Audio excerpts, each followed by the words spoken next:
Well, clearly the most dominant news story of the last week was the dramatic release of the West Memphis Three. By now, you know the story of Damian Eccles, Jason Baldwin, and Jesse Miskelly, and their release after 18 years in prison for their convictions in killing 3 8-year-old boys in West Memphis in 1993. Eccles, who was on death row, and Baldwin and Miskelly, who were given life sentences, accepted an Alford guilty plea that resulted in an amended charge of first-degree murder and a release to time served. Now, certainly there will be political ramifications throughout the criminal justice system for this decision, with supporters and opponents voicing their opinions. But this story is not over. I caught up with Talk Business contributor Suzi Parker, who's covered this story for years, for more insight on what happens next.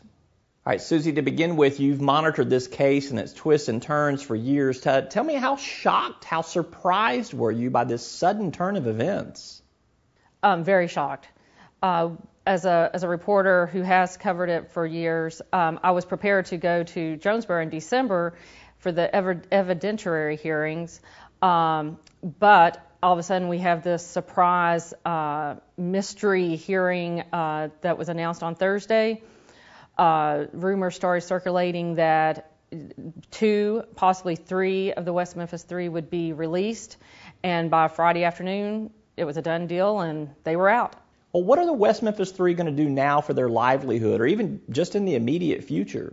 Yeah, that's a good question. I would say that from what I've heard from sources of mine, that they will, at least Jason Baldwin and Damian Eccles plan to lay low, kind of get reacquainted with society, with family, with friends. Damian Eccles, as you may know, has a wife that he married while he was in prison. So there'll be some getting used to married life, as well as just common everyday things that we take for granted, like, using a cell phone, going out to eat in a restaurant, or just walking down the street. What about their reentry into society? This was a very sudden and swift plea arrangement that led to their release. Normally there's a little bit more of a transition time. So can you kind of tell me what challenges exist for them to cope with their newfound freedom? Right, yes.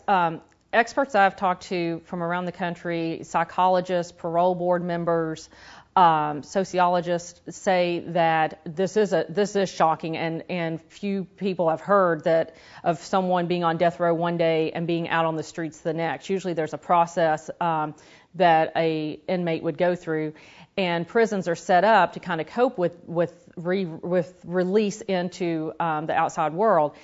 And normally that would mean you would go through some training, you'd take some classes, even a work release program where an inmate would go out during the day and then come back into prison at night to kind of get reacquainted with society. These 3 had none of that. It was just suddenly they were turned out released. So they will have to have a lot of support from family and from friends, but even family and friends won't be able to actually deal with them with some of the issues that they're dealing with, because they won't be able to understand. So they need, from the experts I've talked to, they need therapy from psychiatrists, from psychologists, to kind of deal with not just what they're dealing with now out in this new world, but also their past and what they went through while they were in prison. Yeah, and a little bit of a surprise, there's a new campaign already underway to get the West Memphis Three pardoned. Do you think this is a little premature, and might this even be more politically controversial, more politically charged than the plea agreement? Who's going to touch this with a 10-foot pole?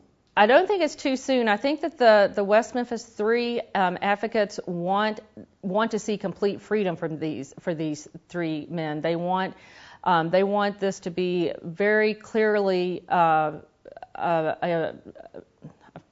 a movement to show their innocence, to prove their innocence.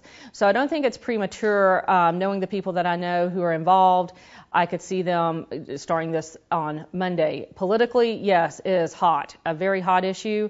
I don't see this West Memphis Three story going away anytime soon until the innocence is actually proven and someone else is behind bars for these crimes.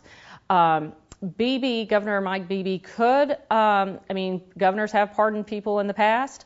There's a complicated process that people have to go through in order to get that. Bibi has said that he doesn't plan to run for any other office after his term ends. So he could have an act of courage and pardon these three, but I don't see that happening. Well, that's Talk Business contributor Suzi Parker. She's based in Arkansas and writes for Reuters, the Christian Science Monitor, and U.S. News and World Report. You can catch links to her coverage on our website at talkbusiness.net.